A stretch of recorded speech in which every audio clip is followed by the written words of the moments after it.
Good evening. The special meeting and public hearing of the Carrabelle City Commission is now in session. It's Tuesday, November the 29th. It's 5:01 p.m. and we're conducting this public hearing and special meeting in the Carrabelle City Hall chambers, and I thank you all for silencing your phones. Our meeting will open with a prayer by Commissioner Millender, and then I will lead with the Pledge of Allegiance. So please stand. Let us pray. Heavenly Father, thank you again for a most wonderful day that you have blessed us with in our great city of Carrabelle. Tonight I ask of you to hold your hand on all of us here in the room tonight, to guide us in a positive and affirmative way in directing our business for the welfare and the betterment of the city of Carrabelle. In your name we pray. Thank you, Lord. Amen. Amen. Amen. I pledge allegiance to the flag of the United States of America and to the republic for which it stands, one nation, under God, indivisible, with liberty and justice for all.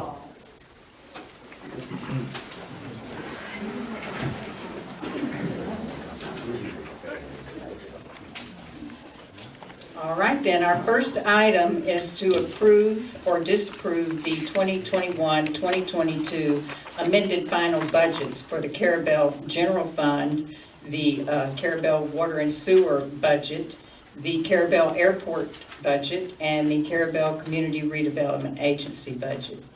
And I certainly have reviewed all those budgets. Have the commissioners reviewed all these amended final budgets? Have you had an opportunity to question or comment to staff about any concerns you had or anything about these budgets?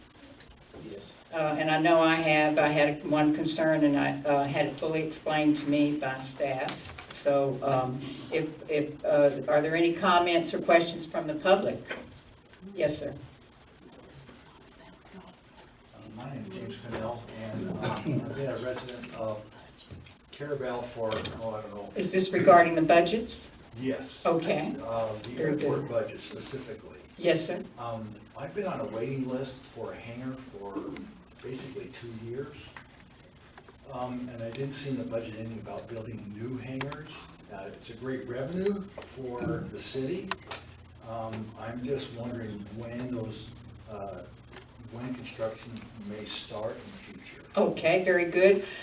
We have a grant from the FDOT, an $850,000 grant, and that's going to start in July. We're already doing the environmental impact study for construction of these of the hangars and a new taxiway, because that's a taxi-back runway. Correct. Right now. So that any type of major infrastructure improvement on our airport is always done by grant money, and that comes from the Florida Department of Transportation. And we've got 4 hangars planned right now with grant money already granted. A suggestion? A lot of the hangars that are being used are out-of-state folks who are renting those hangars. I would prefer that you allow residents to have first option at those hangars, if that's possible, rather than out-of-state people. Thank you. Okay, thank you. Nice to meet you. Thank you. All right, any other questions, comments from the public? Okay, then, I will request a motion to approve or disapprove the 2021-2022 amended final budgets for the general fund, water and sewer budget, airport, and community redevelopment agency budgets. Motion to approve. Okay. All right, very good. We have that motion by Commissioner Millender, second by Commissioner Brown. Is there any further discussion? All in favor? Aye. Any opposed? And that motion carries. Okay, then, we'll move to the item that we're all here for. I'll see y'all later. No, I just want to let you know that there's, to develop an ordinance, there's a legal process that has to happen. And we're going to certainly, once we come to terms with what we want in the ordinance, we'll have to have 2 public hearings. So it's not going to happen tonight, although we would all like for it to happen tonight. but I do feel like this board is here and agreed to tack this special item onto the public hearing so that we could start moving efficiently and swiftly to get this ordinance taken care of. So the item is discussion of possible action regarding enactment of a golf cart ordinance. And I'm going to toss it over to our city attorney, Mr. Dan Hartman, for him to review the Florida statute that governs how our ordinance will be composed. And then he'll also review the draft ordinance. And then from there, the chief will review his recommendations from a point of view of enforcement. And then the commission will ask questions. And hopefully by then, you'll have a lot of your questions answered or comments. And then we'll take comments and questions from the public. So, Mr. Hartman? All right, Madam Mayor, so there's section 316.212 Florida Statutes that governs operation of golf carts on certain roadways in the state.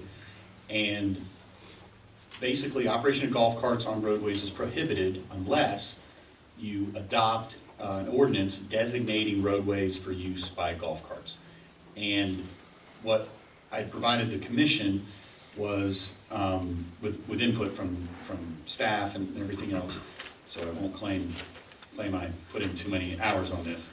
It was basically a golf course ordinance intended to be modeled after other jurisdictions similar to our own, which Apalachicola, East Point, the island, St. George Island, Port St. Joe, that sort of thing. And it definitely tracks those ordinances, and it's intended to be compliant with 316.212. And just to kind of give a quick overview of it, which I hope will bring up issues that you'll be discussing as far as, and having, discussion over as far as what to include in the ordinance and what not to include. Certainly you can ask me questions about, there are some guardrails put in by the statute that we can get a little more restrictive by, but we can't be less, we can't require, for instance, less equipment than is required in certain portions of the statute. But the ordinance has definitions of golf cart, low-speed vehicle, utility vehicle, and all-terrain vehicle, typically. So that would be another definition in the ordinance. Golf carts, just for everybody so they understand, are defined in Florida statutes in 320.0122, and it's basically recreational, for sporting or recreational purposes, but it cannot exceed the speed of 20 miles per hour. So that's the threshold that keeps you in golf cart territory and keeps you out of low-speed vehicle territory, which is 20 to 25 miles an hour. And those are probably, you've seen those, they look a lot like golf carts a lot of times, but they have more equipment and obviously go faster. But this is a golf cart ordinance. So we're dealing with golf carts defined the way Florida Statutes defines them. And the way, one thing that we would have to decide on is what city-owned streets can these golf carts be operated on? And then where we want crossings of state roads and to some extent county roads like Orion Drive, that sort of thing. So we would come up with a map essentially, or a description in the ordinance of where we'd allow golf carts per the statute. You can't operate golf carts on sidewalks. That all the golf carts, and this is for instance statutory requirements. All the golf carts need, that are operated during daylight hours, brakes, steering, safe tires, rear view mirrors, and reflectors on them. So, and there is discussion of golf carts that will be operated after hours, and there's another set of equipment that's logical, with lights and things like this that you need on those.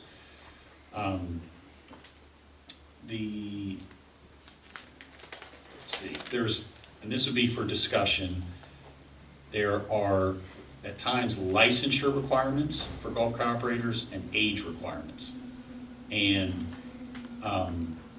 the statute allows the ordinance to, it can't be less restrictive, meaning they set a base age of 14, but many of the ordinances have ages of 16 in them. So in the statute, it allows local governments to be more restrictive than those enumerated in the statute, but not less. So you couldn't authorize, for instance, a 13-year-old our ordinance could not authorize a 13-year-old to operate a golf cart. And what I inserted in here, again, just as a placeholder for discussion, was the way the draft ordinance is 16 years old and that they have a license. Let's see. Again, that's where it talks about low-speed vehicles. There's talk of, and again, what the requirements are for low-speed vehicles, but really it's just they have to comply with statute. Utility vehicles, which basically is no utility vehicles unless they're by special event. For a special event, they could have utility vehicles authorized by the city to, for some of the festivals and things we have. Makes sense. There's an indemnification hold harmless section. Compliance and really enforcement would be per Florida statutes, which talks about a non-criminal traffic infraction punishable, just again, as set forth, basically a ticket that you get normally if you're found to be in violation of these requirements. And as the mayor had mentioned, I've had some discussion with the chief on kind of the enforcement challenges that golf carts present. And it was thought that it would be a good idea to have him talk about what he would like or recommend to make his job easier on the enforcement side for both the public and the commission to consider when they're considering what to include in this ordinance. Okay, then we'll go ahead and have Chief Schuman give us his recommendations. Okay, good evening.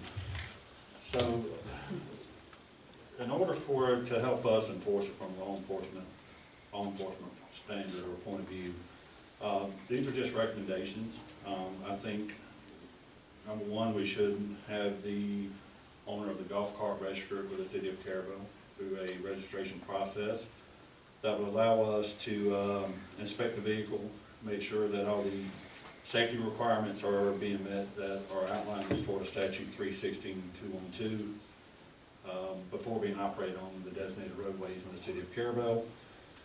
That would also be defined in that ordinance. I think we should have the owner and operator of the golf cart be at least 16 years of age and have a valid driver's license to operate the golf cart on the designated roadways. The owner of the golf cart should provide all names of any legal age driver with a license that would be operating that golf cart on the designated roadways. Have them sign and agree that they have read and understood the Florida statute and the city of Carrabelle's golf cart ordinance, as well as notify the owner and operator that they would assume all risk, they would assume sole liability and agrees to hold on to the city of Carrabelle, its officials, its employees regarding any and all claims, suits, demands, or damages. Owner is required to sign a defense, release, indemnify, and hold harmless agreement. And again, as the attorney outlined before, all terrain vehicles and utility vehicles would not be allowed to be operated on any roadway in the city of Carrabelle. So that would help us. By permitting the golf cart, it allows us to know golf cart is safe to operate. It allows us to know who the owner of that golf cart is. They would, it would be registered with us. We'd have information. They could do that Monday through Friday, 8 to 5. I would be here myself, or the officer on duty could actually do the inspection. My recommendation is have some type of a sticker that you can put on the golf cart that allows the officer at nighttime or daytime that sees that golf cart know that that golf cart's already been inspected and has been assured safe to operate on the roadways. So. Okay, and anything else at this point? Not this one. Okay, and utility vehicles and all-terrain vehicles are by statute? They're not allowed. Okay. By Florida statute. Okay. All right. So if there's nothing else at this moment, I'm going to have the commission now. We're going to ask some questions to the attorney and to the chief, and let's see if we can get some questions answered for the public. So we'll open it up to the commission. There's a couple of seats up here. Up here.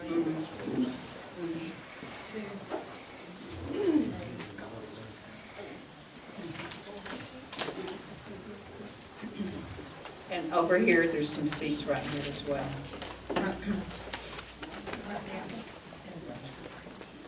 All right. So, to the commissioners, do we have questions regarding the proposed ordinance? Did you all have an opportunity to review the proposed ordinance that's been developed by staff? I did, I read it in its entirety. I certainly did too. Made my yellow hash marks. So, go ahead, Commissioner Melander. I have a couple Okay. questions for the chief. Or the utility vehicles. Oh, I understand what the chief's saying is they're not allowed at all. If they meet certain criteria, are they allowed?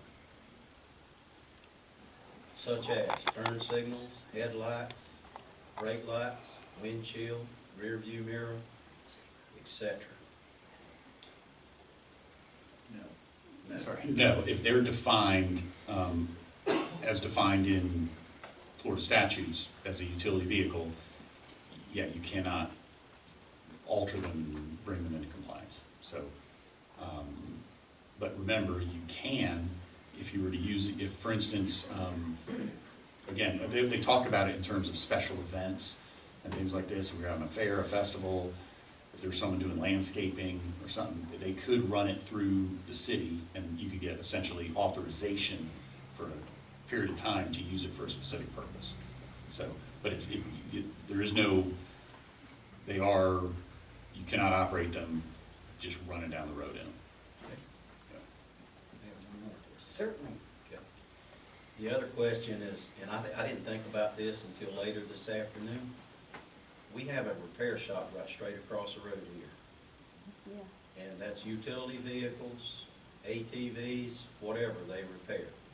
And they test drive those things after they're repaired. And I think they're gonna have a need for that. Can we address that in this ordinance? You can. Okay.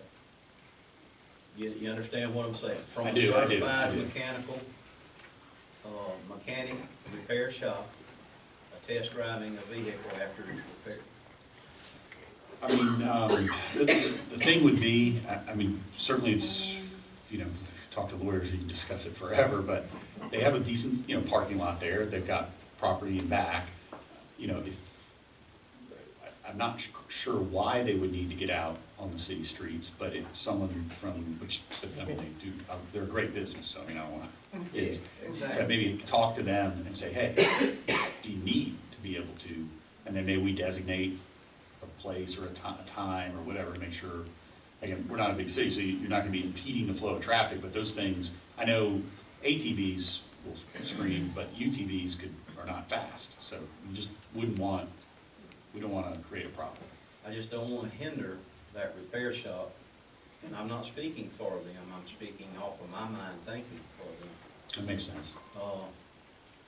They often use 12th Street Southeast there for a little test run, if they repaired the brakes, if they I'm not a mechanic, repaired bearings, whatever. Yep. They use that stretch there for a little test drive to make sure that that vehicle is repaired and ready to go for that customer when they come get it. And I want to make sure we address that and don't have any issues, Chief.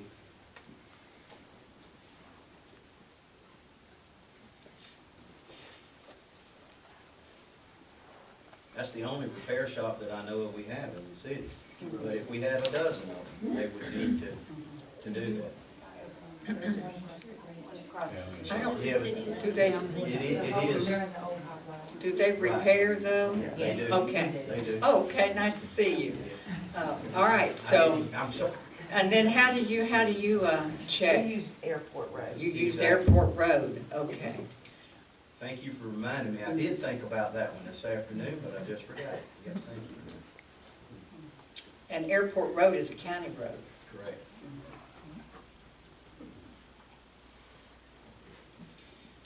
How often do you do that?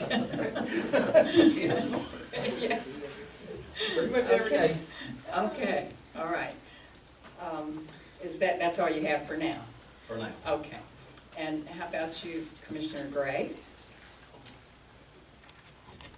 I guess my biggest concern would be the valid license to drive a golf cart.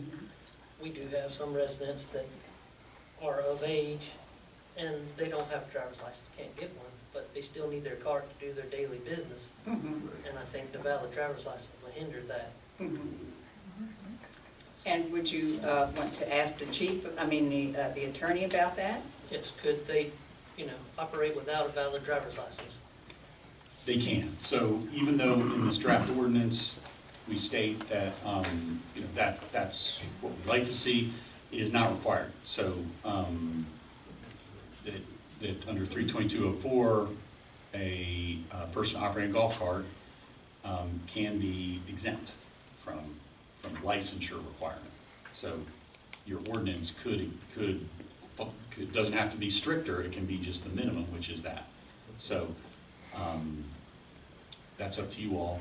And then I'll speak for the chief, because I talked to him about this briefly today, was the reason for wanting licensure is that it does make processing a crash scene easier, right? That you're not trying to track down the owner of the golf cart, the parents of a minor, or whatever. Or you see unconscious people. He can speak on it better than me, but I feel, most people have a driver's license, but there's gonna be our select few.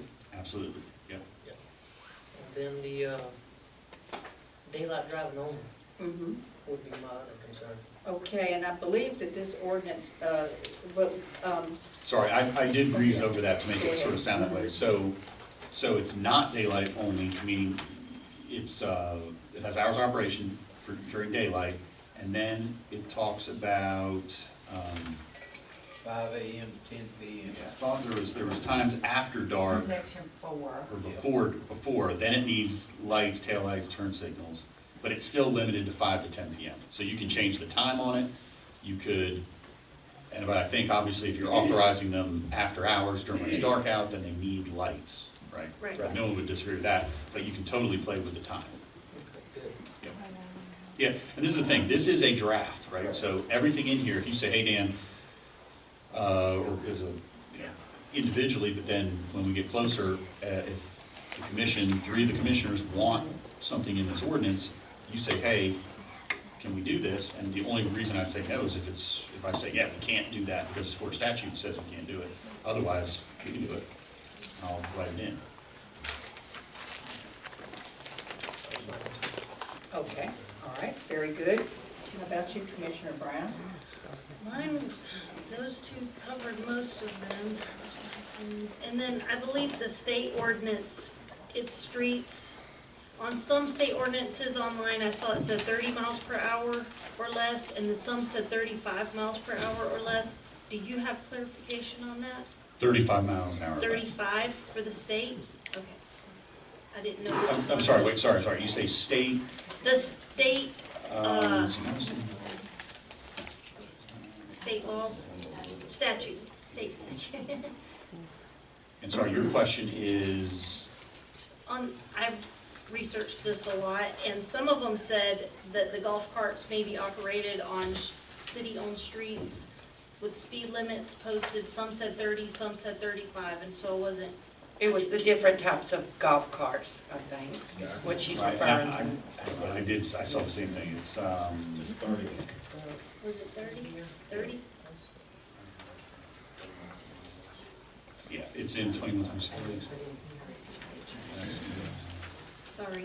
No, that's good. This is what we're here for.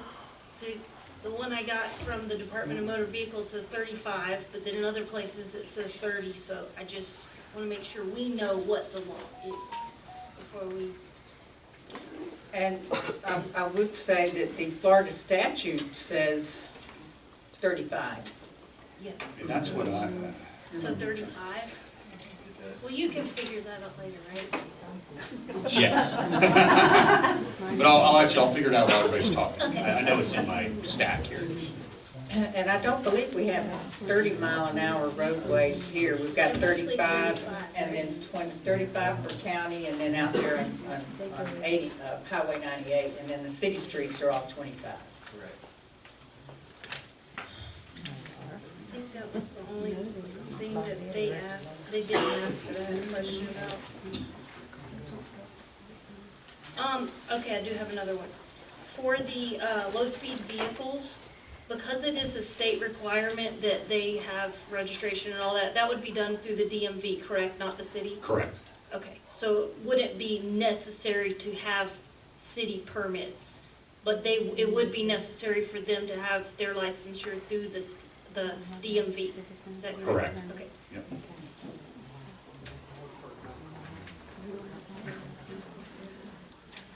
Okay, anything else for now, Commissioner? All right, Commissioner Walker. We've covered everything. On to the next step. Okay, I haven't been through my list of questions. Okay. Before you start. Okay.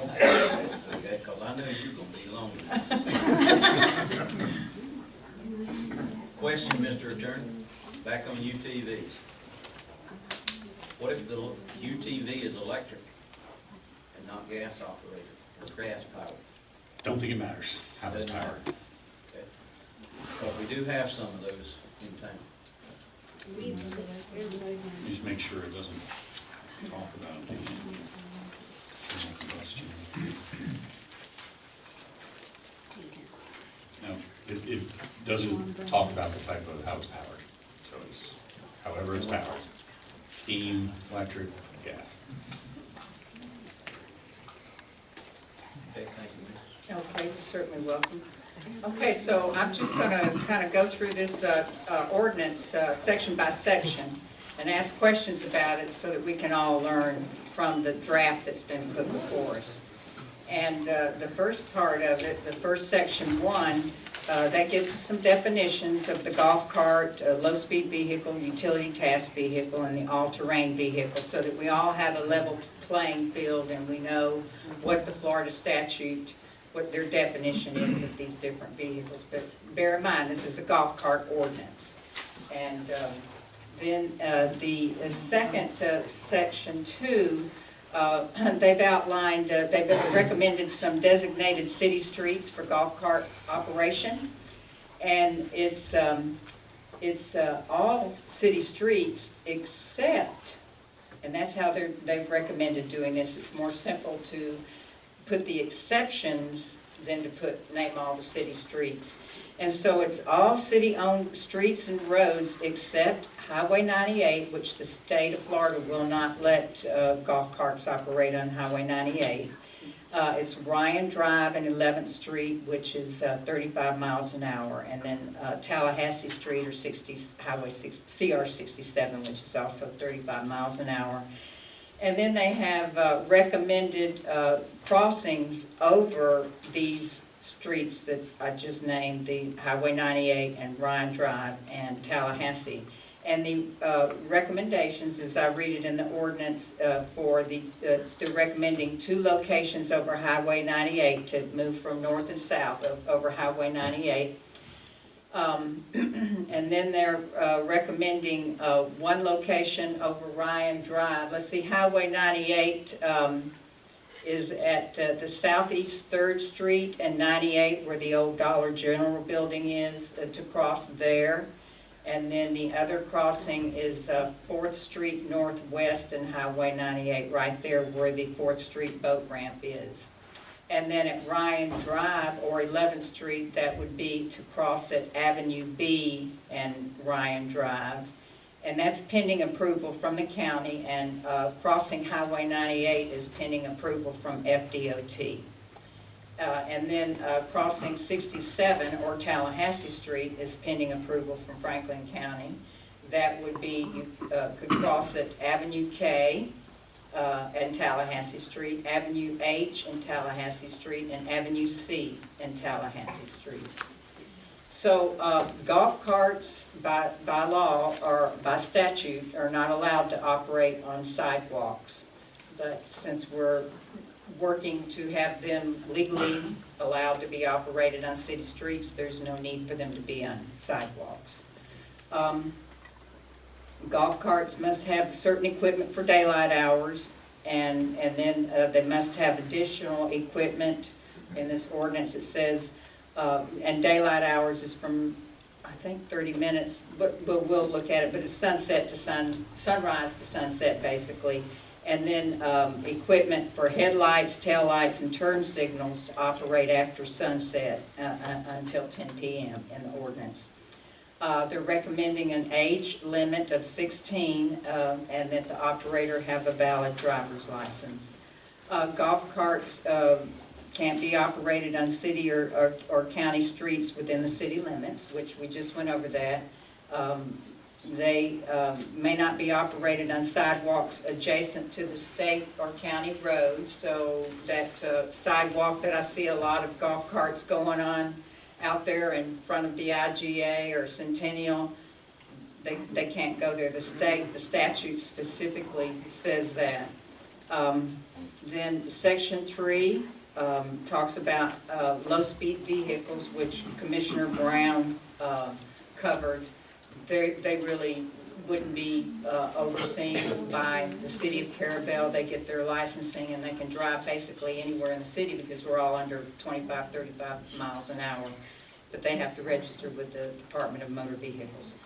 Section 4 talks about utility task vehicles, and they're, as we've been over by state, are only allowed during special events, and that would have to be by approval from administrative staff.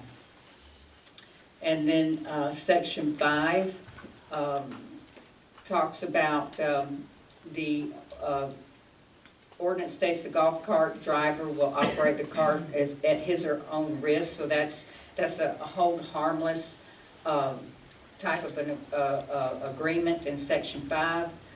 Section 6 is a compliance clause dealing with the manner of operation in regards to, using traffic laws and the number of passengers and displaying the current decal for registration and a fee for that decal. And then the last 3 sections basically just refer to enforcement, and then there's a repealer clause as well. So that's all I have. I don't have a lot of questions other than what you all have already brought up. It seems like we're the utility vehicle, Commissioner Melander is, concerned about that. How can it be used? And I don't know, how it can be. I can't help you with that. But we'll see if there's we'll see if there's some way that these 2 golf cart repair shops and golf cart shops and rentals can repair their utility task vehicles and ATVs. Maybe you can work it out with the chief somehow, I don't know. Then valid driver's license, that's a question.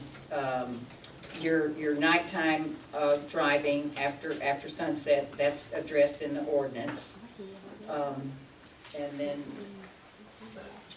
I think that's basically it. The driver's license, and for me, and I had a lot of people talk to me about the age. And many people told me that they would prefer not to see the youngsters driving, that they would like to see them at least 16 or even 18, but certainly not 14-year-olds. And I would wholeheartedly recommend that we go, 16, 17, or somewhere in there, whatever it is to get a driver's license. As far as a driver's license, I would prefer to see a driver's license. I think it would be easier for law enforcement to enforce and do the things that they need to do, but that's up to the majority vote. Registration, I certainly think it's an excellent idea to have registration. I've looked at about 10 or 12. I looked at 10 golf cart ordinances that required driver's license, and I looked about, 12 or 13 cities, and some of them just don't have golf cart ordinances, but the ones that I did find that had ordinances required a driver's license. And they all want them to be registered. So I think registering helps ensure that there's the required equipment to operate on public streets and the required equipment if they want to operate after hours.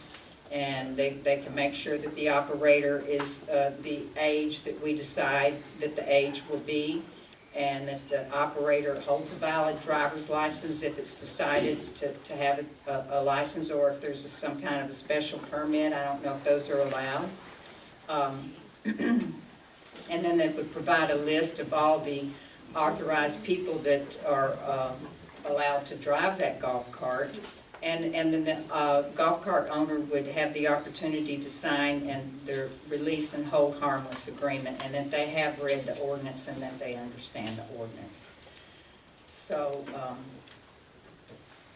that's all I have to say for now.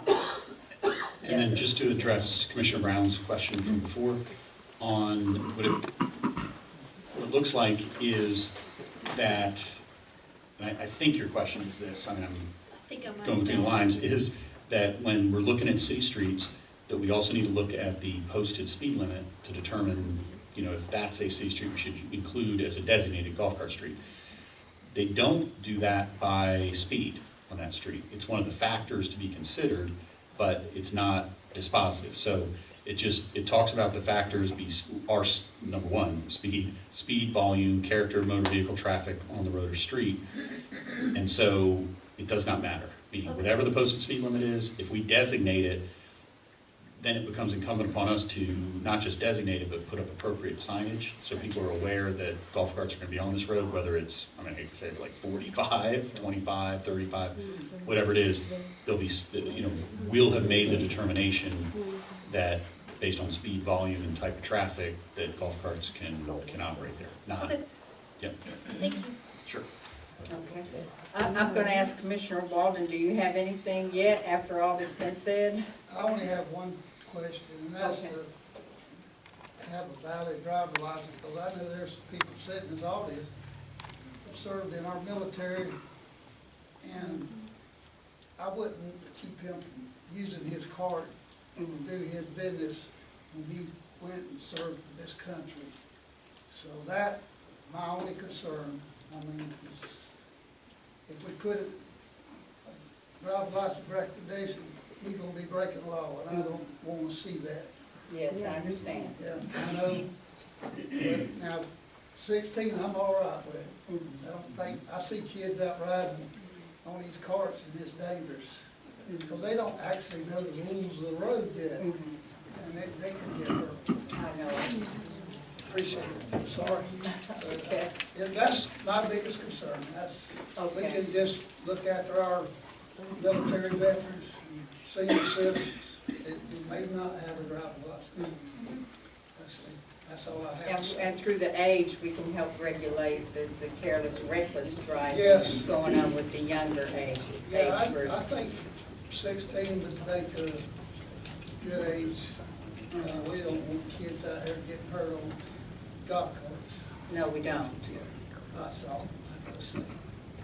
And then I would say, in a little response to that, at 16, then how late, Commissioner Gray, would you want them to be out driving at night? Well,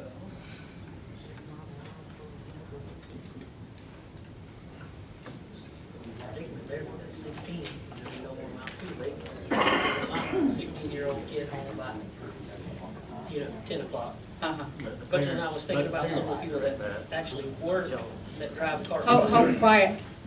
Okay, go ahead. That drive carts to work. Some guys have to leave at 5:30 in the morning to get to work on their car. And then you have some that work. Excuse me.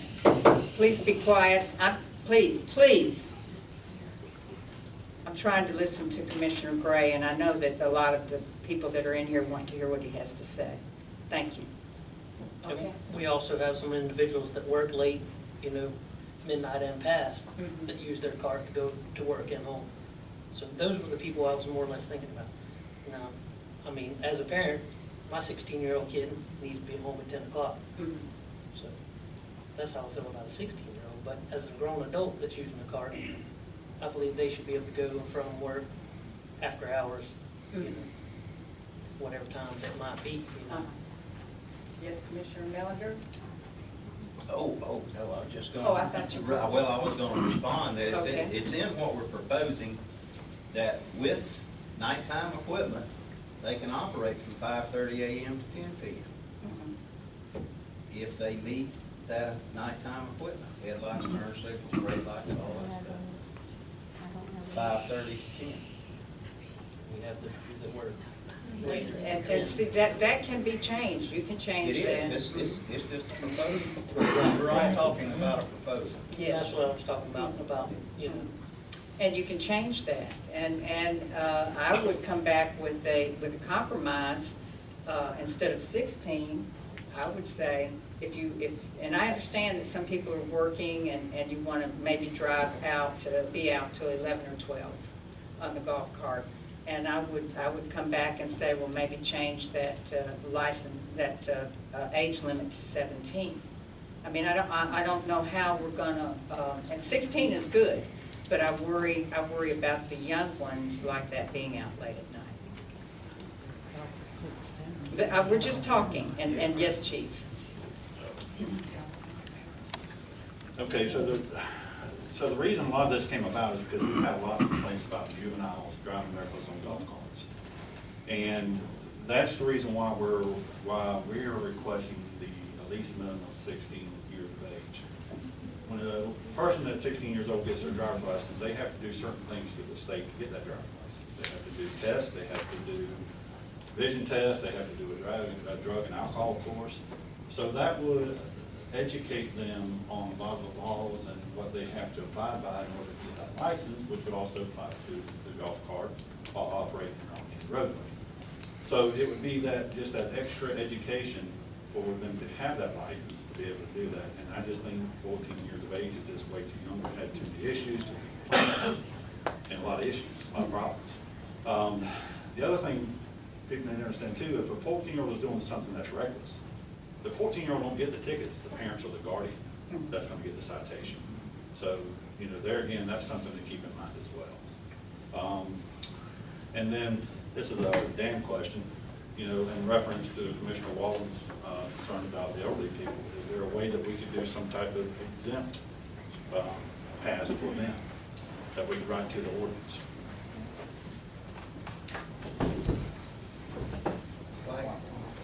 While Dan's thinking about that, can I ask the chief a question about age? Absolutely. Okay. Chief, I want to throw another wrinkle into it. Okay. Because I'm following you closely Yeah. on what you're saying about if an individual is 16 years old, they've taken a driver's test, they have an operator's license, etc., so they know some rules of the road, they know some of the law, they know more than a child that's 14 years old is likely to know. Right. Okay? They have obtained an operator's license. But the wrinkle I'm going to throw into it is because people have asked me about it. A 15-year-old can have a driver's license. It's not an operator's license, it's a restricted. But a 15-year-old can have a driver's license and they go through that same testing, et cetera, et cetera. And I'm not trying to move this thing back down, but I'm just posing a question because as we said, we're all here in discussion. Right. And if that 15-year-old has a driver's license to operate a motor vehicle, why couldn't they operate a golf cart? Just a question. That's if it's written in the ordinance, they can. Just a question. Yeah, let me clarify some things. 15-year-old is, what they have is a learner's permit. Restricted. Allows them to learn while driving with other people that have a valid driver's license 21 years or older. Fully understand. They have restrictions that they have to have in place. They can only operate at certain times of the day. At nighttime, they can for a little bit, but they have to have that, you know, that other authorized person with them that's 21 years or older. So that's not out of the realm of possibility. It's, you know, whatever the pleasure of the board wants to do as far as the ordinance goes. Just wanted to throw that out. Yep. Okay. And so a 15-year-old does have to have a 21-year-old in the vehicle with them, Yes. a licensed driver. They have to have a valid operator Right. in the vehicle. Well, no, 21 years of age, is what Florida statute says. So, but back to. Yeah, back on that end, what we gotta be careful, we have two competing kind of things, is what makes a 16-year-old different, who doesn't have a license, who just hasn't gone and gotten his license yet, different from another person, an adult, who has either lost their license or also never got a license, or, has lost it or hasn't got it, right? So what's the difference? And we'd say, obviously, maturity, but that's why we bumped it up to 16 instead of 14. What I would want to do as a lawyer, I'd want to, if we're going to hold 16-year-olds to a different standard than other folks, we need to say why, right? And I understand everybody saying, hey, we assume if you're older and don't have a license, you probably lost it somehow, but at least you went through the initial education, training, and all that. We don't really know that, right? I mean, they may not have, there's all kinds of reasons. But, yeah, I mean, I could take a crack at, we got to have a basis for treating those 16, 17, or, well, I guess 6, whatever age group we're going to target here with, they have to have a license, but other people don't, right? And what is that? Is that 16 to 18, you got to have a license, but if you're 19, you don't, or if you're 75, you don't. If you're going to distinguish people like that, you got to have a non-discriminatory basis to do it, right? And that's what lawyers before I try and come up with one, but we're always, when you get into tough spots sometimes doing that. That's all I have. Thank you. Okay, thank you. All right, all right. Any further comments right now, at this point? Okay, I want to make sure we've got all of our concerns and comments out before we start, so that the audience can hear everything that we're concerned about before we start taking comments. I'll say again at this time. Are you okay, Commissioner Brett? And then you're all right for now, Commissioner Miller? Oh, yes. Okay. Yes. I'm okay for now. Okay, all right. So you hear our main concerns is the time of day. Want to operate a little bit later, I think, than what's recommended in the ordinance. We're kicking around the age at this point, but it looks like we all agree, certainly not 14-year-olds. Seems like we all agree on that, maybe around 16 or maybe a little older. Trying to decide whether or not to go with a valid driver's license or not. Have I missed anything yet at this point? Permits, Permits, city permitting? permits, I don't think that we need to get into that at all. Okay. Well, when we're going to be learning how much it's going to cost to do this. And what we need to do, what we're going to have to do to go across Highway 98, we're going to have to submit an initial request to the FDOT District Traffic Operations Engineer, and that for each location, and that will be an initial request. And our engineer will have to do that, so there'll be a fee for that. And then if that initial request is approved to move forward, then the next step is the development of a full study for each crossing location. And that is a full engineered study and analysis for each crossing location. And this must be prepared by a Florida licensed professional engineer who represents the city and submitted to the FDOT. So we know our engineer charges $300 an hour, so we know that there's going to be some fee for that. And we did receive an email from the FDOT. The chief reached out to see what is it going to take to get permit to cross Highway 98. So we know we're going to be in cost for that. It's not in the budget. I know that we did a crosswalk across 98, and I wish our engineer was here, but what did that take about? That took quite some time and some money. Do we have any kind of amounts of what? Russell's going to be bringing that on Thursday for us at our Thursday meeting. We're going to be discussing this on Thursday as well. That crossing on 98 at 4th Street was $75,000. So what we need to consider here is, and we have this group of people, and I love you all, and I'm glad you came, but you're not all the citizens of Carrabelle. And do we tax all the citizens of Carrabelle for a group of people who want to do something that I'd like to do, is have a golf cart? So that's one thing that a permit, in my mind, could do, could help fund these costs that we're not budgeted for, we're not planned for. And of course, there's going to be crossings, painting the crossings if that's required on the county roads, and putting up signs, and those costs are minimal on Tallahassee Street and 98, Ryan Drive. But whatever happens on 98 is going to be a little bit of an investment. But we're wanting to do it. I would like to see what can we do to get golf carts on the north and south side of 98. All right, so that is my, and as well, it will make it easier for my reasoning for having golf carts registered.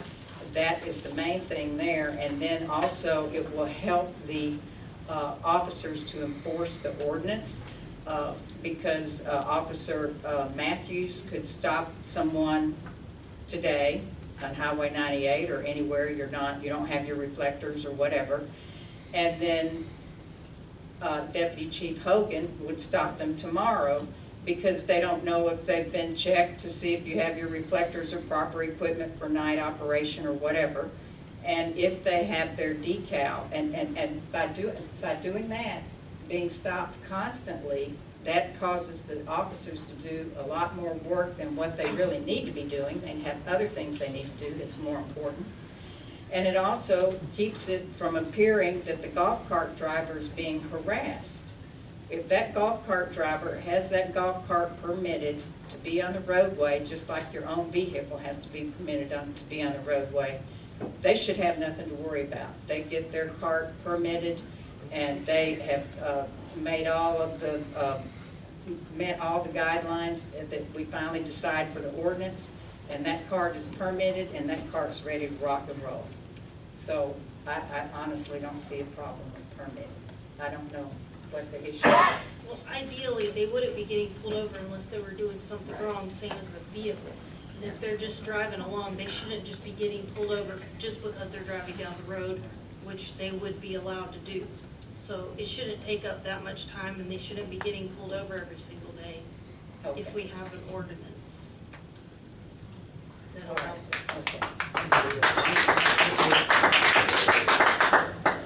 I'm gonna have to say that I'm not totally convinced yet about the inspections as well. Florida State of Florida used to have vehicle inspections. You go in and you have your vehicle inspected, they check your headlights, they just inspect your vehicle. Well, you get a pass and you get a little sticker put on your windshield, and you drive away and your tail lights get busted and all that, and things change. You do the same thing with the golf cart.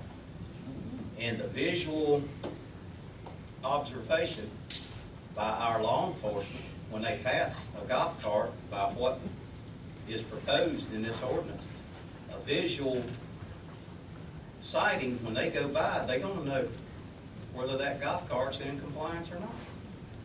Because they're not required to have turn signals. They're not, and again, there's a lot of it there I see, and I'm going to have to think about this. I'm digesting what the chief has proposed. I think it's legitimate, but I'm also digesting the necessity of it. So I'm still thinking about that. And I'm thinking about it as well. Yep. And we all need to think about the cost of it. I don't think that it's going to be as much as the, to get the crosswalk on 98, we had to do some reconstruction there. We had to go back and forth to the DOT. Don't know what the DOT is going to require. They'll look at it and go, back and forth. It took quite some time to get approval for the mural that we put on their property out there in front of the fisherman's wife. So we know that it's going to be some back and forth with the DOT. I say this to lighten things up a little bit. Okay. We need to get DOT to resurface 98 all the way to I know out there. And while they're doing it, put crossovers Yeah, it would be good, but they're not gonna pay for our crossovers. They're not gonna pay for that. It's unfortunate, but anyway, let's open it up, and we're gonna allow one visit to the podium per person and 3 minutes. One visit and 3 minutes, and we're all gonna be civil and quiet to each other and respect each other. So come on, Miss Nikki, I see her hand first. And always introduce yourself for the record. Nikki Millender, a resident of the city of Carrabelle for 45 years. First of all, I'm gonna say I personally think an ordinance for golf carts is a crock of shit. But I know that it's gonna happen because y'all done spent too much time. My first request is, I feel like this should have been proposed to all of us that's out here in the public tonight. We're kind of blind eye, don't know what you've got proposed or nothing other than what you've done discussed. Kind of hard to have a special meeting when you don't even know what you got. Second of all, I totally 100% disagree with driver's license. For one, there are several people, my grandfather, if he was alive today, he couldn't get a driver's license, he couldn't read or write, but he knew what a stop sign was. So just because you don't have a license don't mean you got sense. Second of all, I disagree wholeheartedly with you putting a time limit on when a 16-year-old, or even myself as 45-year-old can drive my vehicle. If I'm legal by you all, I should be able to drive at what time I want, and as a parent, I should be able to decide what time my kid needs to be home at night, because if that kid is licensed at 16 years old, they can be out till 3 o'clock in the morning if they want, if I want to let them. So, I disagree with that wholeheartedly. As far as getting a permit, I personally think the Carrabelle Police Department's got way much more work they could be doing than having an officer sit down here daily and go walk through your vehicle and inspect it and say, okay, here's your little tag, put it on your window. When I go get a license, I don't go to Franklin County Sheriff's Office to get them to approve my vehicle or nothing. And as a taxpayer, I'd be pissed sitting here knowing that there's a city cop sitting down here writing and approving somebody to drive a golf cart when we got enough dope going on these streets, we've got enough illegal driving. Hell, they fly down my road 50 miles an hour every day. My daughter's dog happened to get loose the other day, got run over, thank God it lived, but the man don't even know he run it over, he was going so fast. Right there on Avenue F in Carrabelle. So personally, I disagree wholeheartedly with it. I do think if you want to set an age for driving a golf cart, I feel like 14, 15 years old, definitely. My son was 15 years old. I was a kid at 13, 14 years old driving a 2-wheel moped all over Carrabelle. Guess what? If I didn't abide by the law, they called Keith Mott. Well, Keith Mott handled Nikki, I can promise. And my thing is, if these kids are out there doing wrong, give them a ticket. What's the difference? Take them to their mamas and their daddies and give them a ticket. My kid was 15 years old, drove my golf cart all over Carrabelle. He didn't cross 98 because he knew he wasn't allowed. And I never once had the law come to me. But had they have, I'd say give him a ticket. If he does wrong, any rather who it is, they deserve to get a ticket, just like if I'm driving down that road. If I run that stop sign, I get a ticket. Okay. But I do disagree with the ordinance, period. Okay, thank you, thank you. Okay, I'm going to ask just on the ordinance part, hold on just a second. Hey, Mr. Hartman, now, why are we having to develop an ordinance? Because, well, I mean, the simple answer is because operating golf carts without the ordinance is just blanket, you can't do it on city streets.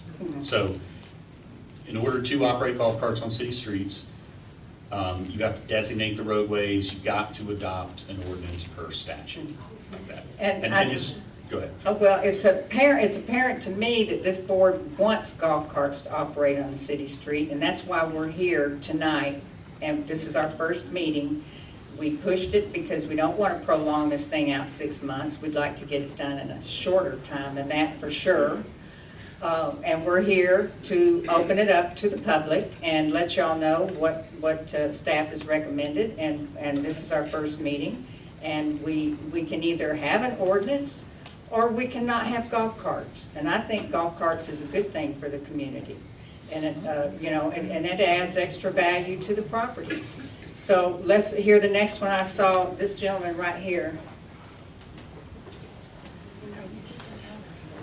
You can, I was on that one too. Okay, thank you. And just tell me your name, sir. My name is Edwin Collins. I'm a current resident of the city of Carrabelle, and I own a golf cart, and I also have children that the proposed ordinances would affect.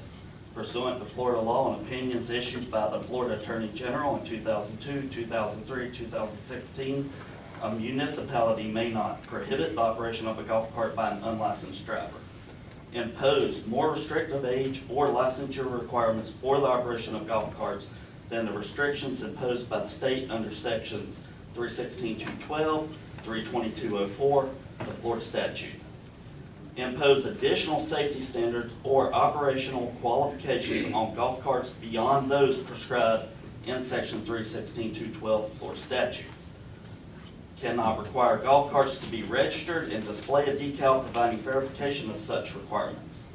The plain language of section 316.212 Florida Statute limits a municipality's ordinance imposing more restrictive operation and equipment requirements on golf carts to unlicensed drivers. Furthermore, the city of Carrabelle does not have the authority to require the golf cart owners to sign a defensive release and identify or hold harmless agreement. In the event the city of Carrabelle adopts the proposed ordinance, I will file a civil action to challenge the adoption of enforcement of the local ordinance on the grounds that it is expressly preempted by the state constitution or the state law. Thank you for your time. And I have those opinions here from Charlie Crist, Pam Bondi, and Bob Butterworth, if y'all would like the copies of them. I think our city attorney would. Our That would be attorneys good. did this, so, because one of the cops decided to follow my kid home and say he could arrest him, which Okay. y'all would not have enjoyed. I'll take a copy for the official record. Yeah, I only got 5 copies, so I have to have thanks, one. Keisha. We'll share these copies. I can make more. Yeah. That's all I have. Thank you. Thank you.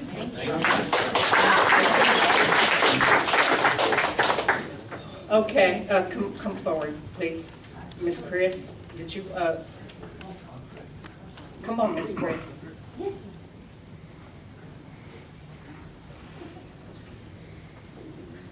Hi, I'm Chris Bray. I live in Carrabelle, Florida. I've been here for several years and my husband was a lifelong resident. I just want to say that I don't agree with the permitting, and after looking at several others, one thing that we try to do is get people to Carrabelle, and I can tell you from my own experience that my family that lives not far from here trailers their golf carts to Carrabelle, and this is where they spend their money and their time. And so the permitting, I understand 100% about the law enforcement, but those of us that obey the law and follow the rules should not be targeted for those that do not. The 16-year-old requirement, I do not agree with the driver's license. There are many 16-year-olds that do not get driver's license because their parents can't afford insurance, and so they frown on the idea of getting it, and I understand that. And so I agree that there could be an age limit. I also think the time limit should follow what the time limit is for the driver's license. Or if you can't drive after a certain time, if you're a certain age, then you shouldn't be on a golf cart after a certain age. But that's just what I had to say. Okay, thank you, Ms. Bray. Okay. Hi, my name's Jody Cook, and it's spelled kind of funny. It's K-O-C-H, not like it sounds. And my husband and I bought a place at Pickett's Landing. Can you speak into your... Oh, sorry. My husband and I bought a place at Pickett's Landing last October, and using the golf cart has been a huge benefit for us. I practiced law for 25 years, so I understand your concerns. I understand that you're actually trying to bring Carrabelle into compliance with state law by passing this ordinance. my question goes a little further back, and it is, I'm curious when the state outlawed golf carts in communities without a specific ordinance outlawing them. My parents owned a place in the Villages for some time, and I don't know how many of y'all have been to the Villages. The golf carts, you know, they go a lot of places. In certain areas, for safety reasons, they have to be on golf cart paths, and they're expensive. In the town squares, the golf carts don't have any specific restrictions. Obviously, they're great for people, they're great for communities, they don't burn gas, they're, you know, they take up less parking space. It's a great way to get around. I want to continue to use our golf cart. My husband was stopped for driving it after we'd been doing it for some time, and the sheriff was, or the chief of police was very respectful to him, and I appreciate that. We have not been driving ours since he was stopped, but that really hampers what we have been doing here in Carrabelle. I'm just really curious why the state did this.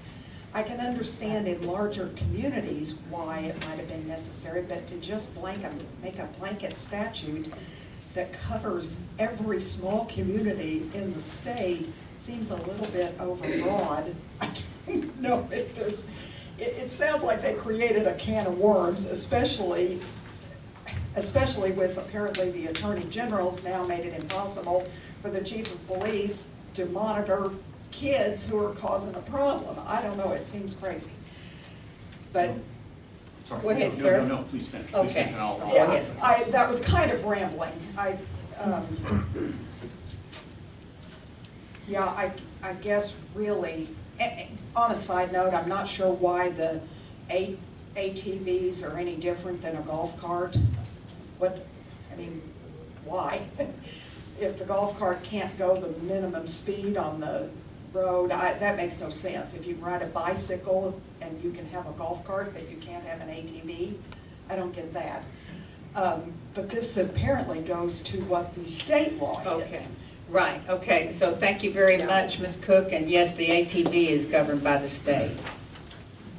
So what's interesting, and Mr. Collins brought it up with the Attorney General's opinions, and also address Ms. Cook's point, is the statute was adopted in 1983.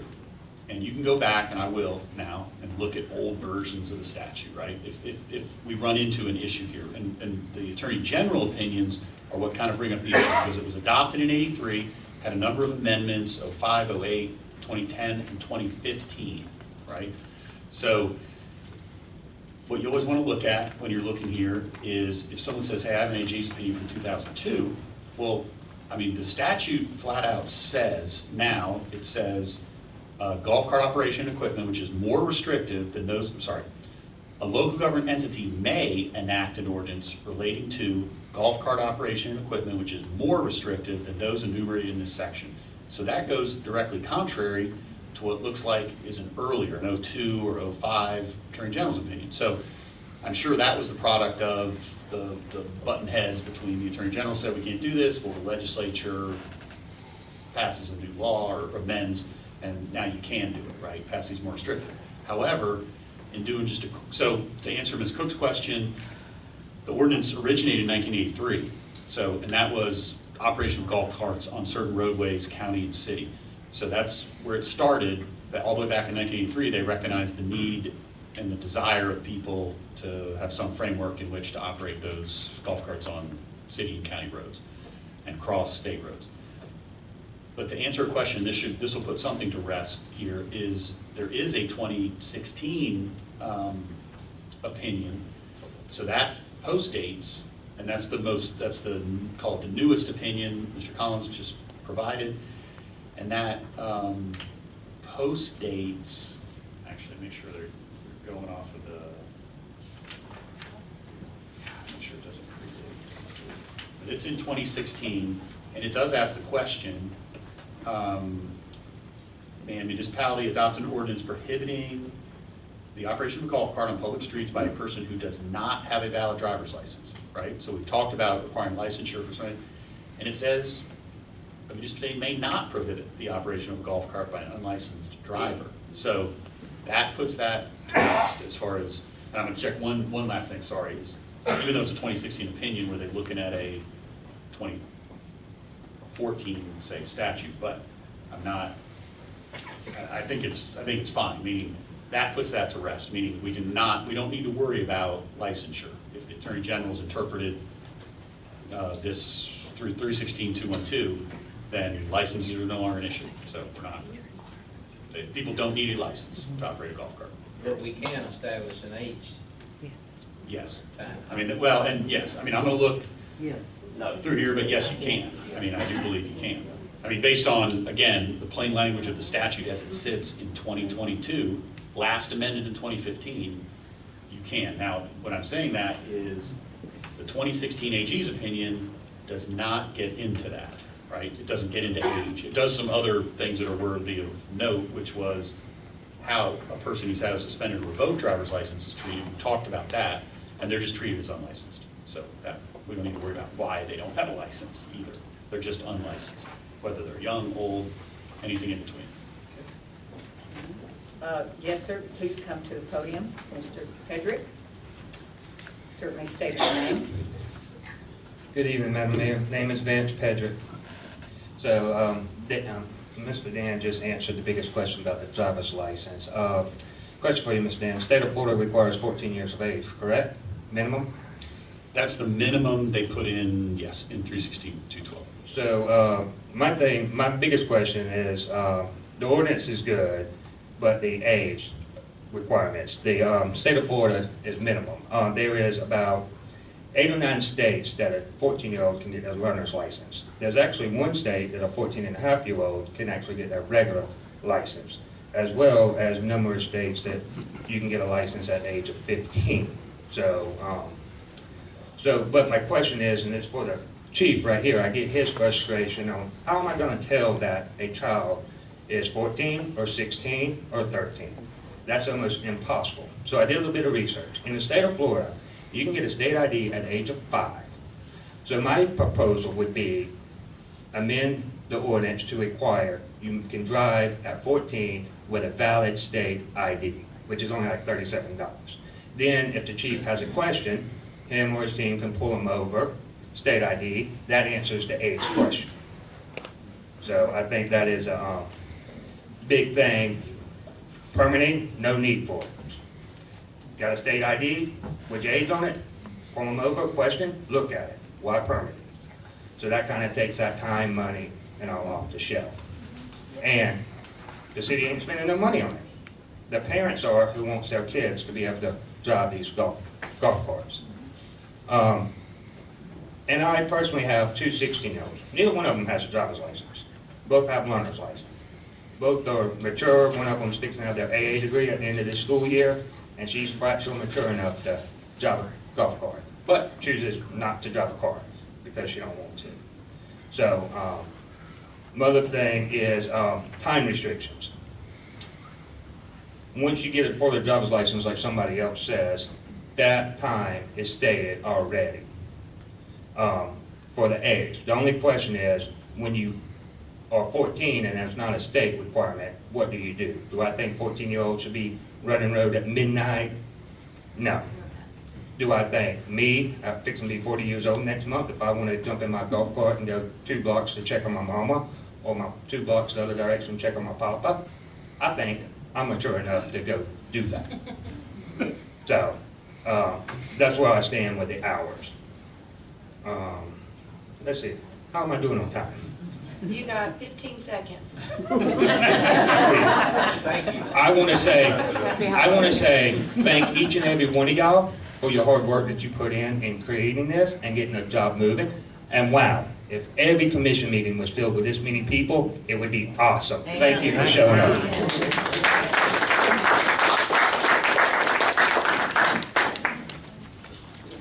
Okay, Mr. Hartman.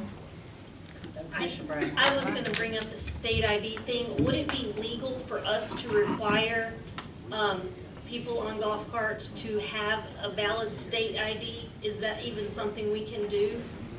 What I need to do is I'm going to pull up the licensure and 322 requirements, and I just want to look at that as to basically what's the definition of a driver's license and is a state ID. In this context, yeah, can we require it? I'll find out. Yep. If that's something that, Because that's something I thought, if we're not gonna require a driver's license, and they're not, a 14-year-old wouldn't have one anyway, that might be an option, but it's just a question that maybe we should answer.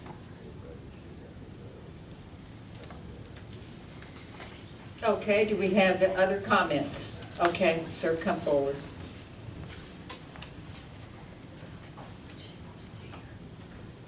Hello, Hello. I'm Frank Johnson and I live here in Carrabelle. Mm-hmm. I'm just wondering if the ordinance passes, who is going to inspect the vehicle and determine what type of vehicle it is? Is it a utility vehicle? Is it a golf car? Who's going to make that determination? Okay. What kind of experience do you have? I got my Florida Statutes. Okay. All right, I have one other question then. What do we do now? I mean, all of us have golf cars at home. Do we continue to drive them like we have been on the roads? We'll ask the chief and the attorney on that one. Okay, and that could be months. Well, we hope not. That is why we're here right now tonight. We don't want it to be months. We want to get started on it ASAP, what we're doing right now. Okay. All right, we're going to try to push it through, but we have to be legal about it. Okay. Okay, please calm down, calm down. Come forward, Mr., I don't know your name. And the Cox. Okay, Cox, and the nice gold shirt. My name's Perry Cox. Okay, hi. What would you say we do in the meantime? Yeah, they can't be operated until the ordinance is passed. The chief says that they cannot, golf carts cannot be operated in the meantime until we get ourselves an ordinance. And then, you're a tourist, come in, spend a week in somebody's house, how are they gonna get, what do they have to do? Do they have golf carts? Well, they'll probably, you'll notify them if you see them on the roadway is. Just one. So that'd be from now on? Yeah, as long as it's not somebody we deal with on a continuous basis. Until we get an ordinance. Yeah. All right, are there any other questions? Any other questions? Because we're gonna close this up. Come on forward. When we do close, and then we're gonna have to decide how we wanna move forward with this. We're gonna take it up again, believe it or not, on Thursday night. And we're trying to move forward, so we're gonna take it up again on Thursday night at our regular commission meeting. Tell us your name, sir. Travis Spears. Okay. Dad is Mike Spears. He's owned the house there at the corner of 12th and Gulf Avenue for years. He was born and raised here. I now own property at the landings. And my concern would be, I'm not for the time limit. It should be 24/7. If you have a license, you should be able to be on the road. And I realize the ordinance is going to happen. But my other question about crossing 98, I don't know, was that 11th Street? Would be a crossing on 98 there? Let me see where they have proposed on 11th Street, you said. Right. Yes, at Avenue B. Because, there's employees that work at the moorings that have golf carts. There's 4 or 5 residents that we own in the landings that have golf carts that have to cross from. So, and we're gonna have to the chief address that at the moorings. How are they gonna be able to get to the moorings? Well, you have to figure that out with DOT. They'll have to be the one to come in because it's their. But yeah, I mean, at 11th Street, you could cross right there, but I have a feeling they're not gonna approve that just because it's coming off that bridge on that corner. But our next could be 9th Street right there at the annex. The next one we're looking at, because it's gonna be costly to do this, and so we're trying to make it, I think, I'm understanding from staff that they have recommended 4th Street. 4th, but that would landlock us. There's a lot of areas that are landlocked. For instance, and this is one reason it hasn't been brought up, some businesses and property owners are disenfranchised on Timber Island, they can't come because they can't use Highway 98, or the new subdivisions out on Airport Road, they can't use Highway 98. They could trailer in, so there's some areas that will not be able to use their golf carts. And to remind Travis, another thing is you mentioned crossing on 98 at 11th Street. Yes. We don't have 11th Street on this. Or that's Ryan Drive. That's correct. So that's not, you're just talking about crossing over Ryan Drive, not Yeah, but you gotta get to 98, that, if you coming down 11th Street, that's not gonna be authorized. All right, so we're landlocked at the moment. We'll just take our chances and. Well, you go to 10th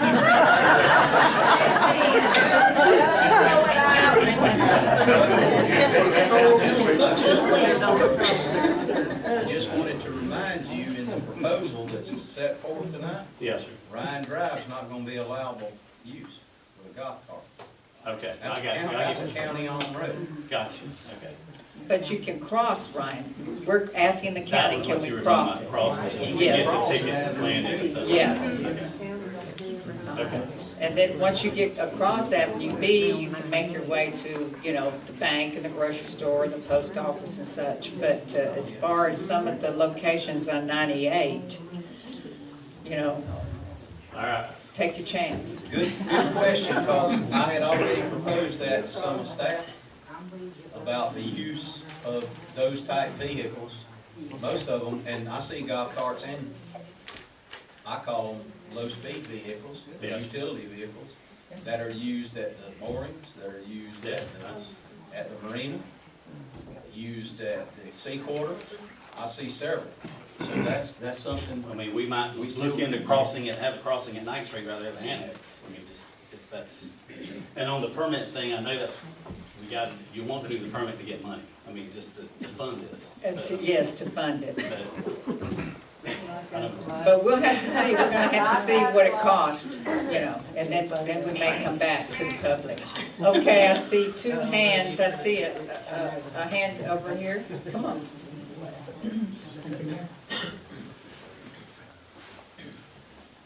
Tell us your name. I'm Bob McDarris, and a 33-year resident of Carrabelle.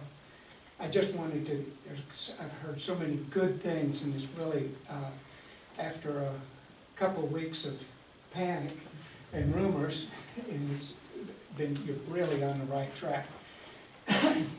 Especially Commissioner Gray, Commissioner Miller, stay on the part about the golf cart not just being a recreational vehicle, a toy, a fun thing for the kids. Or there's so many people, and some of them were in the room tonight, and that don't have a driver's license for whatever reason, that don't have a car for whatever reason, that have a broken car, and that they count on their golf cart to go from their house to the senior citizens and that sort of thing. So I think that's great that you're on that track.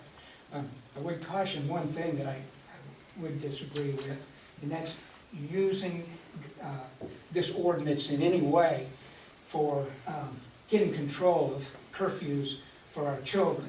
That's somebody else's job, and people use golf carts, as I was saying, for employment. And if you go over to the moorings at night, you'll see an employee that gets there and comes back with a golf cart. And I think that's it. Just keep up the good work. You're right on target. Thank you, sir. Okay, Mr. Christopherson, and then you in the back. Greg Christopherson. I just wanted to agree with Mr. Pedrick. I really wish that more people would come to these meetings. I've been filming them since, I think, 12, somewhere in there. This is probably the biggest crowd I've seen, and there's a lot of issues that go on in Carrabelle that would require more input. I just looked at the map, and you know, if the moorings wanted to kick in a little cash, you could come across 10th and get into that parking lot right there, you know, so that would get you over there. So, just letting you know. Gotcha. I got him. Hello. Hey, how y'all doing? Okay. My name's Mary Johnson, and I'm concerned because I live on Three Rivers Road. The only means of getting off Three Rivers Road is either 11th Street or going up 67. So, you know, I don't think we need to come up with some kind of plan, because I mean, I'm 30 years retired law enforcement. I just paid a bunch of money in this town to move here, to buy that golf cart. You know, I think a lot of thought needs to be put into this before y'all make this Okay. decision. All right, and I was worried about Three Rivers Road, that the people there and on the north side would be disenfranchised. Right. And the way that I'm reading this, and when I look at the map, the person on the golf cart will be able to leave, come on Three Rivers Road and go east and cross. Three Rivers Road is also called Avenue K, is that correct? And so cross Avenue K at Tallahassee Street, and then turn down First Street or turn south on First or Second Street, and then come on through, and then you'll have to cross back west again at Avenue H, and then you'll get into the interior of Carrabelle, and you'll be able to make your way around to the back side of the IGA and the post office and the bank and that type of thing. So you'll have to go across 98 on the north side by the electric power switching station to the, yes, on 67, excuse me, thank you, and cross 67. And go to 4th Street. 4th Street, and then go south, and then come back west again, and cross 98 again. And really, that's the only legal way, and that's one of the reasons that this has been put off for so long, is because there are some areas that we just feared and that wouldn't be able to use a golf cart. But I didn't come up with that. I believe the chief came up with that route, because, you know, there's a lot of people back in that area that use golf carts. So it'll just take you, you know, a minute or two extra, but you'll get to see Carrabelle and tour Carrabelle, and that's what we want our golf carts for. I was gonna jokingly say to her, that's called a 3-hour tour. Yeah. As long as we can figure something out, I should be punished for other things, you know what I'm saying? One person wrote to us that the romance of driving the golf cart, so you can have the romance of going a couple extra blocks. There you go. Thank you. Okay, Ms. Rhonda.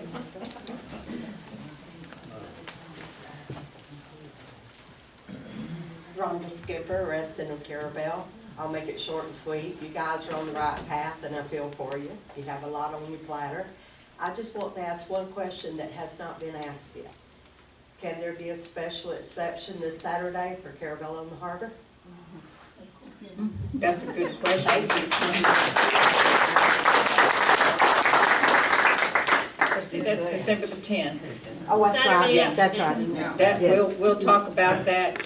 Help me remember somebody to put that on our agenda for Thursday night, or include that in this discussion, to see what we can do for. I know certainly for the streets that have been closed off, you know, they'll be using their utility vehicles and stuff on those streets there, but I don't know what we'll do for that. We'll talk about it on Thursday night. Thank you. All right, do we have any other questions? Comments? I have one. One time to the podium. One time to the podium. But we'll be discussing it on Thursday night as well. We have a short agenda on Thursday night, and so we'll plan on another long discussion. So, Mr. Hartman. If I could, and then I'll be really quick, address just 3 things that came up. I'm doing in reverse order on this. We can certainly put on the agenda for the meeting, to kind of treat it like the golf cart parade, where we designated generally where and how people can run, which city streets the city people can get on their golf carts and come on down to, you know, for a special event. So I think we could do that just by vote, by designating it at the next meeting.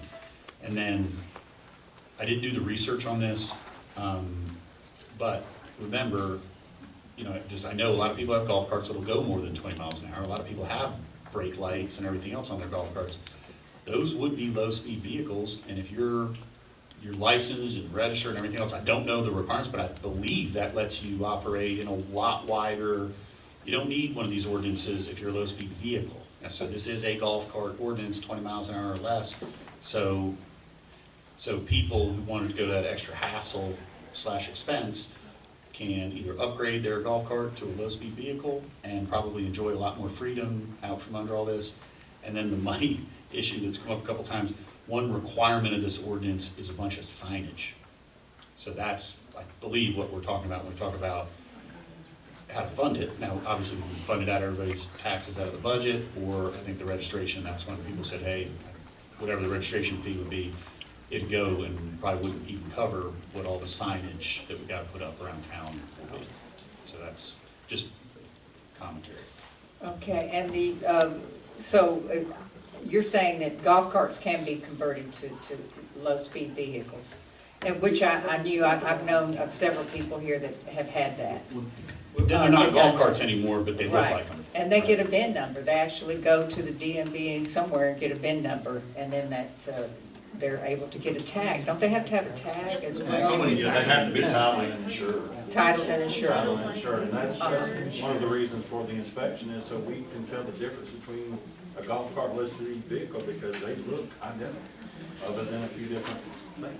Yes, that was part of my questions about low-speed vehicles. I've talked to 2 people, not necessarily within the city limits, but adjoining the city limits. They have golf carts, if you will, but by definition, they're probably low-speed vehicles. They actually have license plates on those vehicles. And they feel like they can't get on the road with them, but they're licensed. They have a tag on them.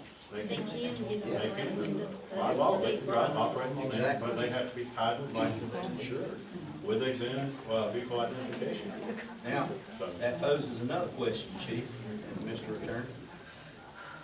Let's just, I'm gonna use a hypothetical. A person on River Road has a licensed golf cart, if you want to call it that, or a low-speed vehicle, whichever definition we're using. It has a Florida tag on it. So it has all the equipment. Can they come out and hit 98 and come to Carrabelle on it? Absolutely. Okay. As long as it's licensed, titled. But it's a golf cart. Yeah.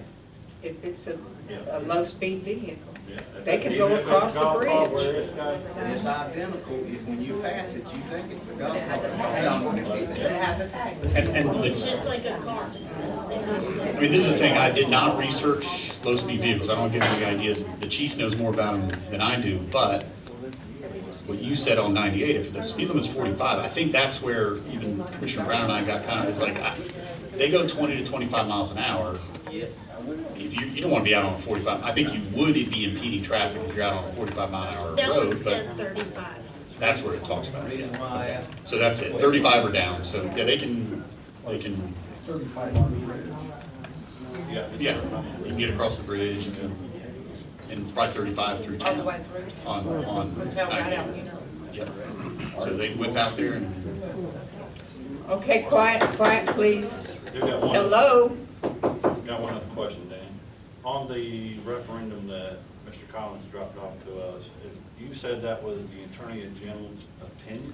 Yeah, so Attorney General, what happened on that, the one that I was most interested in, because it's after the last date that this ordinance, the statute was amended.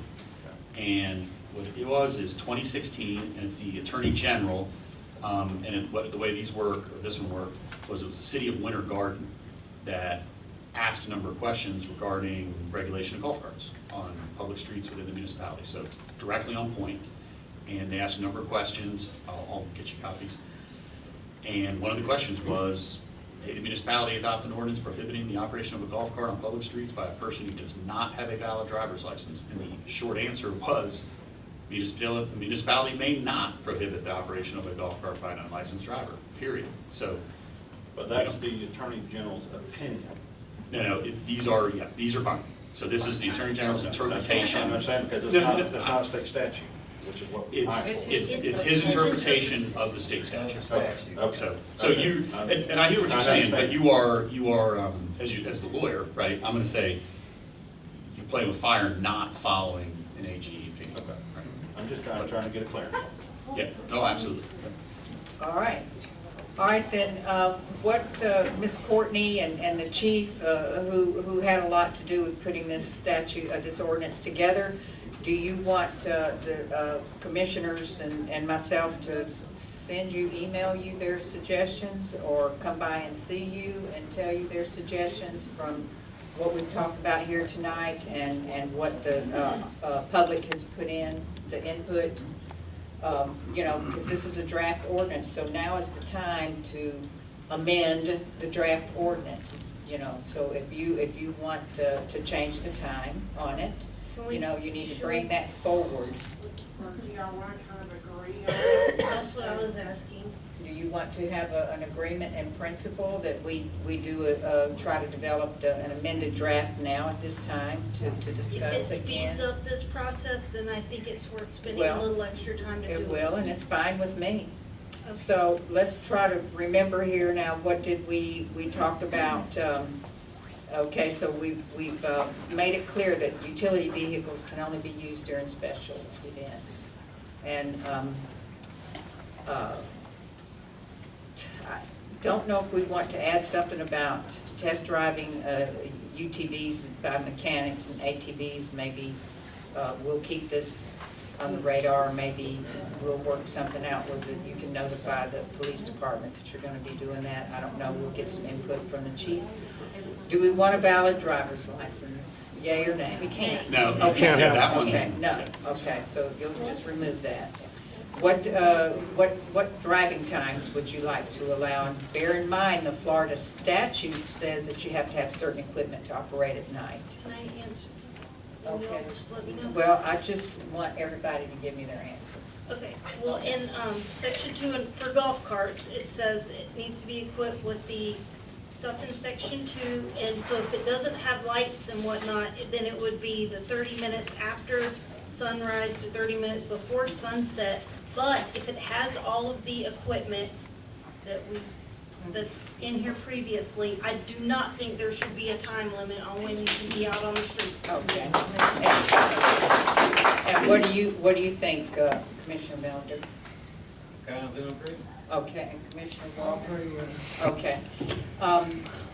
I do want to say, and it might even, I didn't speak to Panhandle Carts about it, but I did speak to Matt's Small Engine, and they talked to me and mentioned that there are a lot of carts out there at night, have been in the past, that weren't properly equipped, and that they would be glad to offer those equipment that's needed to operate at night at a special rate to help get if these carts need to operate at night to get to work or something, to help get them up to state statute requirements on their equipment. Okay, so you got that, Ms. Courtney, no time limit for the nighttime. Okay. With proper equipment. Right, with the equipment, and that's outlined by the state. Correct. Let's see, so driver's license, okay, and then nighttime, age. I think we should stick with the state law of 14. I have a little bit different of opinion. I don't have a burning issue with it, but my thought process, folks, is coming from some of the things we've discussed tonight about, if you will, capability of the driver, maturity of the driver, whatever term we want to use. And I mentioned it earlier, age 15, they're able to go at that point, be mature enough, intelligent enough to go and obtain a Florida restricted driver's license. I was kind of leaning toward the age of 15. Like others in this audience tonight and commissioners, I've seen, and I'm not throwing anything to any particular person, I saw some golf carts being driven by, won't say use the word toddler, but they actually could not reach the gas pedal, one was driving, one was mashing the gas pedal. So, anyway, and that's, to me, that's unsafe to themselves and to others. And I like the age of 15 because of the maturity level. That's just my opinion. And I like the age of 16 because of the enhanced maturity level. So we've got 14, 15, 16, yes. Did it say that we couldn't change the age? No. What I'll do is this, if you all agree on something, I'll let you know at the upcoming meeting, whether the AG opinions, I believe, I didn't look at the other AG opinions yet, but I need to go through the statute, and what I'm looking for is where they added to the statute. I want to see if in 2015, that language that we're relying on that says that we can be more restrictive on operation and equipment, if that was added in 2015, then the previous Attorney General opinions, they weren't an opinion on that language, right? So we're okay to be more restrictive on age. If that language was in there when those opinions came out, then yeah, I mean, I don't really understand it, but I don't need to. That's what the Attorney General said, and that's what we followed. And I'll let you all know that. So I can go back and look at old statutes from prior years, so that's what I'll do. Commissioner Walden had a suggestion that we vote on the age. Or we can I poll agree them. with Mr. Number 15, they can get a restricted driver's license. They have to pass the test. I had, same with me, you had to pass. Yeah. And they don't, they're not gonna wanna do anything wrong, because if they do something wrong and get a ticket, they won't get their driver's Yes, license. I say 15. Mr. Gray? I kind of feel like we're, stepping on parents' toes here. I do too. The 14, 16 parents should have the ability to tell their kid no or yes to drive their car. So, I'm 14. Okay. Well, we've got 315 and 114, two 14s and 3 15s.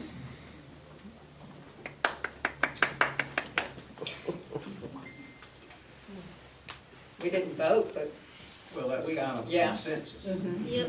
But again, I agree with folks, and I agree with what Commissioner, I gotta get used to this, Gray said. I know. I'm not sitting here wanting to handle a parent's children.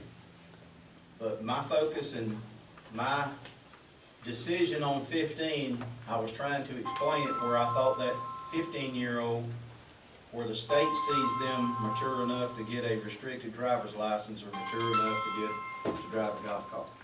And that's just what I based it on, not trying to handle a parent's, but that's all I got to say. And the state is, they're reaching out and putting an age limit, and that's not only to protect the driver and the passengers in that golf cart, that's everybody that they come in contact with on the roadway. But the state's age limit is 14.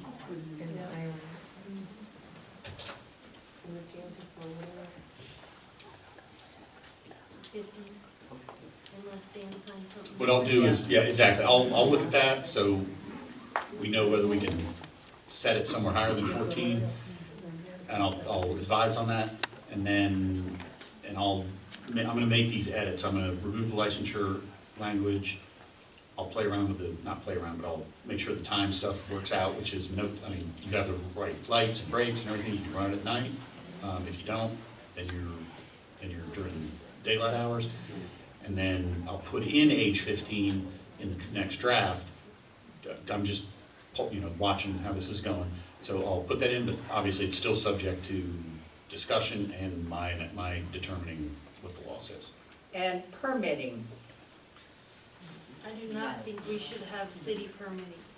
I agree with that. All right. I agree. Okay, so we won't have permitting. And as far as fee for use, I would suggest that we hold that open and just see what the estimates that we get back from Russell, what he thinks it's going to cost to apply for these crossings. and signage. We know the signage for downtown, no customer parking was right at $1,000. So we'll be having that much signage or more, so.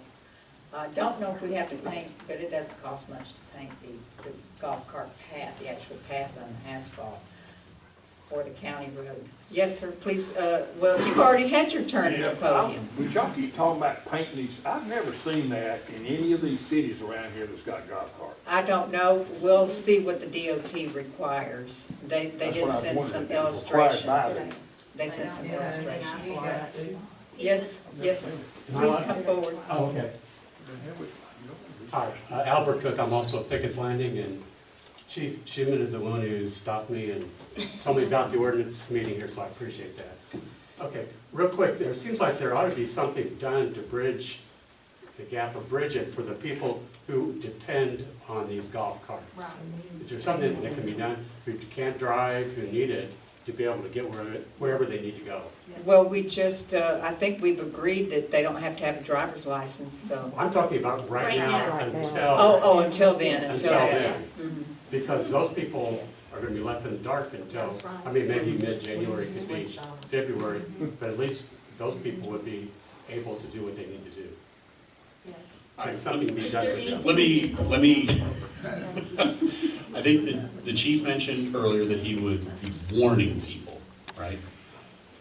So that's out there right now. Why I'm speaking up is we cannot just tell citizens, yeah, go ahead and violate state law, right? But people can read between the lines that you're gonna get a warning. You're gonna get a warning, and we're hustling on getting an ordinance passed. So. And I suppose if it's someone going to work versus someone going to Fathoms. And we did talk on the phone. I know. They'll still get a warning. One more question. They gotta eat. I know, one more question, as far as clarification. I heard that we're excluding certain streets like Tallahassee Street. Can you carve out sections of those streets that we can go on? You know, for example, to be able to get to the post office, be able to get to Carrabelle Junction, or to Ganders, or someplace like that. We have that in here. That's in there, I'm sorry, I didn't hear it, I just heard full streets. Okay, thank you. Yes, okay, and the chief wants to speak. Yeah, just keep in mind too, that FDOT has to approve this. This did before the ordinance is even passed. It says in Florida statute that, that you have to consult with the Department of Transportation before adopting the ordinance. So even though we come up with these crossings, it doesn't mean it's going to be approved by FDOT. That may change. So. And that's why I would suggest that we have our engineers submit the original request so that we get off on a good foot with the DOT and their engineers over there. He's familiar with the engineer, and he can communicate with them on a daily basis, pick up a phone and call. Yes. Does the DOT have to approve our ordinance or just where we're requesting state crossing, state highway crossing? Just where we're requesting crossings. Thank That's you. what and just for the public's benefit, Mayor, is not just DOT, just to remind folks, we've stated it tonight, we have 2 county roads also to request those crossings. And that has been done. That request has been submitted. Mr. Hartman has talked to the county attorney. Ms. Courtney's talked to the county administrator, and we have not heard feedback. But that was done. Well, actually, we do not expect any issue with that. Okay, and that was done immediately. Why That can't was you done ask for immediately. permission to drive on those 2 county roads instead of I mean, I go up to Duval all the time on my golf cart. So why should it's just as easy to ask to let us drive on them roads. I agree. I mean, the county allows you to drive all over county roads in East Point and Dial. I agree. And Appalachia.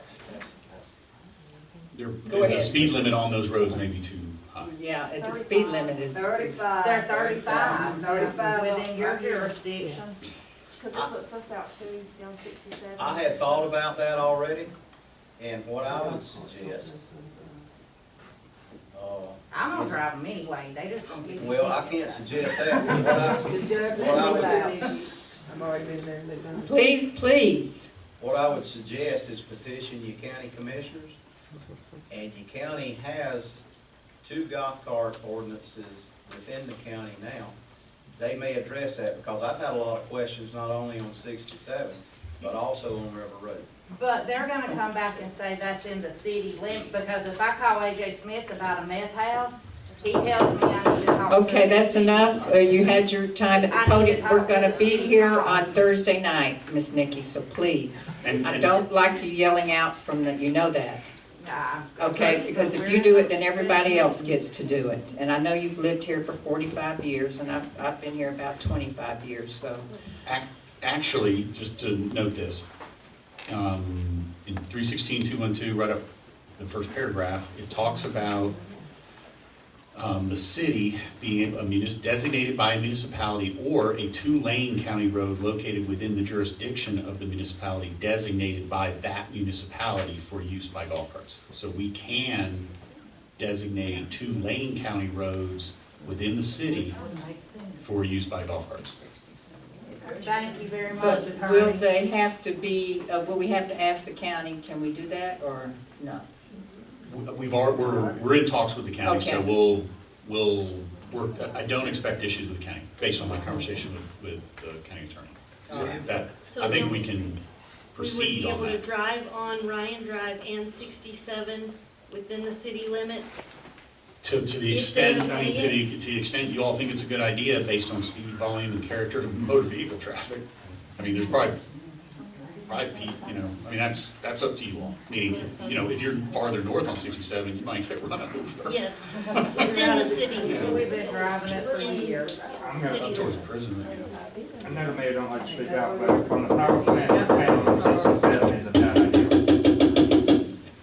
Thank you. Do not yell out anymore. I hate to say this, I will ask you to be removed. Yes, You're ma'am. being disrespectful to the other people that are not yelling out. Thank you. I don't want to have to act like that. It's not the way I am, but when you act that way, it makes me have to act that way. Please.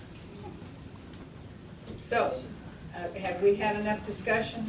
Do we have enough for Mr. Hartman and the staff to develop another draft ordinance? And I just have one other thing. Okay. I talked to Commissioner Millender this afternoon about the enforcement section.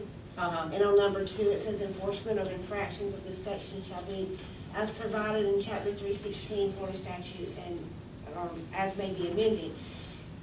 At its option, the city may also issue notices of violation and process those violations through its code enforcement procedures. So we kind of questioned whether it needed to say the city police to process, not code enforcement, I think was maybe the wrong word. I agree. Yes, that does. So maybe sound just change that so that we will process these violations to the city as police stated through the department. Florida Through statute. the Carrabelle Police Department. Yes. Yeah, So I'll make that change. that the Carrabelle Police Department, which is our law enforcement arm, Right, will handle the violations. yes. That's just like they do any traffic Yeah. violation. Okay. Anything else? Anything else? We're adjourned. Thank you.